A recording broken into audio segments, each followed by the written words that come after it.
अस्सलाम वालेकुम वरहमतुल्लाहि वबरकातुहू औज़ु बिल्लाहि मिनश शैतानिर रजीम बिस्मिल्लाहिर रहमानिर रहीम శాపగ్రస్తుడైన సైతాను బారి నుంచి సృష్టికర్త అయిన అల్లాహ్ యొక్క రక్షణని అల్లాహ్ యొక్క సహాయాన్ని రక్షణ వేడుకుంటూ ఉన్నాను. ఆమీన్. అల్లాహ్ ప్రవక్త ముహమ్మద్ సల్లల్లాహు అలైహి వసల్లం గారిపైన శాంతి సేవలు కురిపించండి వల్ల ఆమీన్. తబూక్ అనే ఒక దండయాత్రలో ప్రవక్త ముహమ్మద్ సల్లల్లాహు అలైహి వసల్లం గారు మరియు ఆయన శిష్యులు ఒక దగ్గర ఉన్నప్పుడు వారి వద్ద ఆహారం అనేది అయిపోయింది. అప్పుడు ఒక అద్భుతం జరిగింది. ఈ యొక్క అద్భుతాన్ని గురించి ఒక హదీస్లో మనం చూడబోతూ ఉన్నాము. అది ఏమిటి అంటే హజరత్ అబూ హురైరా రజల్లా గారు లేదా అబూ సయీద్ ఖుద్రీ రజల్లా గారు కథనం ప్రకారం ఇక్కడ ఈ హదీసు ఉల్లేఖకునికి సందేహం కలిగింది. అయితే ప్రవక్త సహచరుల విషయంలో సందేహం ఉన్న నష్టమేమీ ఉండదు, కానీ ప్రవక్త సహచరులందరూ విశ్వసనీయులే. ఎందుకంటే తబూకు దండయాత్ర జరిగినప్పుడు ప్రజలు అన్న వసతులు అంటే అన్నపానీయాలకు కరువు వచ్చింది. ఆ యొక్క సమయంలో వారు దైవ ప్రవక్త ముహమ్మద్ సల్లల్లాహు అలైహి వసల్లం గారి దగ్గరికి వెళ్ళి, ఓ దైవ ప్రవక్త, మీరు అనుమతి ఇస్తే మా యొక్క ఒంటల్ని కోసుకొని మేము తింటాం అని వారు ప్రవక్త ముహమ్మద్ సల్లల్లాహు అలైహి వసల్లం గారిని పర్మిషన్ అడిగారు. దానికి ముహమ్మద్ సల్లల్లాహు అలైహి వసల్లం గారు సరే అని అన్నారు. అంతలోనే హజరత్ ఉమర్ రజల్లా గారు అక్కడికి వచ్చారు. వచ్చి ఆ మాట విని, దైవ ప్రవక్త, తమరి విధంగా అనుమతిస్తే మనకి ఇప్పుడు వాహనాల యొక్క కొరత ఏర్పడుతుంది, దానికి బదులు మనం ఇంకొక పని చేస్తే బాగుంటుంది. వీళ్ళ దగ్గర ఇంకా కొన్ని వస్తువులు మిగిలి ఉన్నాయి, ఆహార పదార్థాలు. మరి వాటిని మీరు తెప్పించి మీరు దువా గనుక అంటే అల్లాని గనుక వేడుకుంటే మరి అందరికీ శుభం కలిగే భాగ్యం ఉంటుంది అని ప్రవక్త ముహమ్మద్ సల్లల్లాహు అలైహి వసల్లం గారిని అడుగుతారు.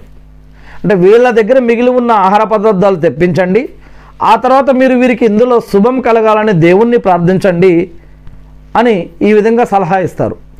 బహుశా దేవుడు ఈ మిగిలిన ఆహార పదార్థాల్లోనైనా సమృద్ధిని ప్రసాదించవచ్చు కదా అని అన్నారు. సరే, అలాగే చేద్దామని దైవ ప్రవక్త ముహమ్మద్ సల్లల్లాహు అలైహి వసల్లం గారు మరి యొక్క ఉమర్ రజల్లా గారి యొక్క సలహాని తీసుకొని మరి అవన్నీ కూడా తెప్పించి ప్రార్థన చేశారు. తర్వాత ఆయన ఒక తోలు వస్త్రాన్ని తెచ్చి దాన్ని కింద పరిచారు. ఆ తర్వాత తమ దగ్గర మిగిలి ఉన్న ఆహార పదార్థాలు తీసుకురండి అని తన అనుచరుల్ని ఆదేశించారు.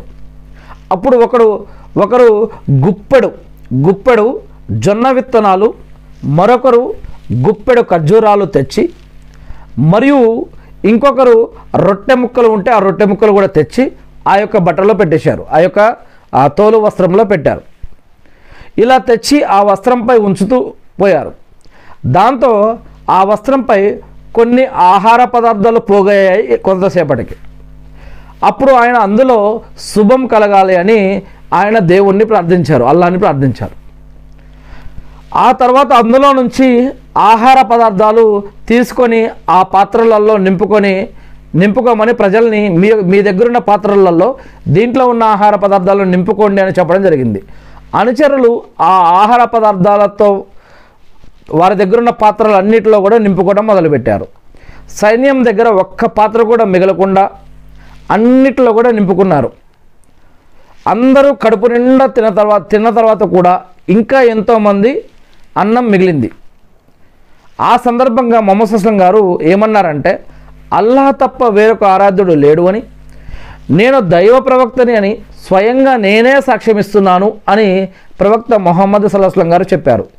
ప్రజల్లో ఎవరైనా ఈ రెండు విషయాలను ఎలాంటి డౌట్ లేకుండా, ఎటువంటి సంకోచం డౌట్ లేకుండా ఎవరైతే వారు మనస్ఫూర్తిగా ఈ యొక్క విషయాన్ని ఒప్పుకుంటారో వారు స్వర్గంలోకి ప్రవేశిస్తారు, వారికి ఇంకెటువంటి అడ్డు ఉండదు అని ప్రవక్త ముహమ్మద్ సల్లల్లాహు అలైహి వసల్లం గారు చెప్పారు అని ఈ యొక్క హదీస్లో ముస్లిం హదీస్ గ్రంథంలో విశ్వాస ప్రకరణంలో చెప్పడం జరిగింది. అంటే ఇక్కడ ప్రవక్త అంటే సృష్టికర్త దేవుడు అనేవాడు ఒకే ఒక్కడు, ఆయన ఇద్దరు కాదు, ముగ్గురు కాదు. ఆయన 7వ ఆకాశం మీద అర్ష్ పీఠం పైన ఉన్నాడు. ఆయన అరబ్బీ భాషలో అల్లా అంటారు. అందుకే లా ఇలాహా ఇల్లల్లా అంటే దేవుడు తప్ప ఆరాధనకి అర్హులు ఎవరూ లేరు, లేదా సృష్టికర్త తప్ప ఆరాధనకి అర్హులు ఎవరూ లేరు కాదు. మరి ఆయన్నే మాత్రమే ఆరాధించాలి, ఆయన సృష్టించిన వాటిని కాదు అని, మరియు నేను కూడా ఒక మానవుణ్ణే అని ప్రవక్త ముహమ్మద్ సల్లల్లాహు అలైహి వసల్లం గారు చెప్తూ ఉన్నారు.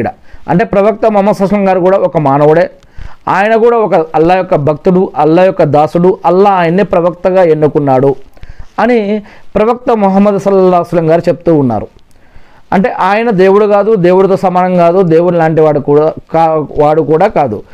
ఆయన ఒక ప్రవక్త మరియు ఆయన ఒక మానవుడు, అల్లా యొక్క దాసుడు, ఆయన్ని అల్లా ప్రవక్తగా ఎన్నుకున్నాడు. ఇక రెండవ విషయం ఏమిటంటే దేవుడు చెప్పమన్నటువంటి విషయాలని ఆయన ప్రజలకు చేరవేస్తున్నారు, ప్రజలకు చెప్తున్నారు. దేవుడు చెప్పమన్నటువంటి విషయాలని పద్ధతులని చెప్తూ ఉన్నారు. అలానే ఈ యొక్క సంఘటనలో మరి క్లిష్ట పరిస్థితుల్లో దేవుణ్ణి ప్రార్థించుకోవటం మరియు మన దగ్గర ఉన్నటువంటి వాటితో సర్దుకునే విధంగా మరి దేవుడి మీద విశ్వాసం ఎలా పెట్టాలి, ఇలాంటి విషయాలు కూడా ఇక్కడ చూపించడం జరిగింది. మరియు ఇక్కడ ప్రవక్తలు ప్రార్థన చేస్తే జరిగినటువంటి దేవుడి తరపున జరిగినటువంటి మహిమ కూడా ఇక్కడ చూడటం జరిగింది.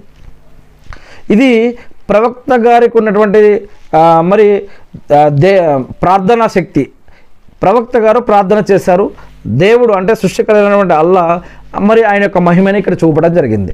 ఇక రెండో విషయం, ఉమర్ రజల్లా గారు మరి ఆయన ఒక సహబా అయినప్పటికీ, ఆయన ప్రవక్త ముహమ్మద్ సుస్లం గారి కంటే చిన్నవాడు అయినప్పటికీ, కానీ ప్రవక్త గారు ఆయన అంత పెద్ద ప్రవక్తగా ఉన్నా కూడా, ఆయనటువంటి హోదాలో ఉన్నా కూడా తన కిందవారు లేదా సహబాలు లేదా ఇంకా చిన్నవారైనా సరే వారు ఇచ్చినటువంటి సలహాని తీసుకోవడం జరిగింది.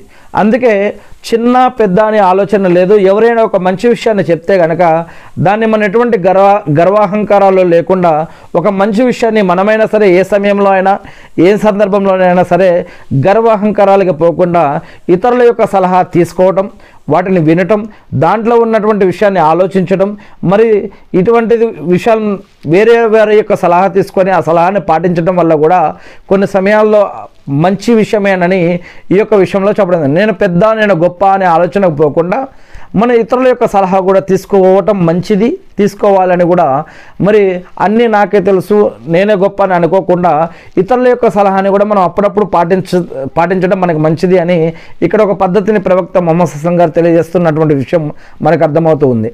ఏది ఏమైతేనేమి నేను ఆ సృష్టికర్త అని అల్లాని ప్రార్థిస్తూ ఉన్నాను.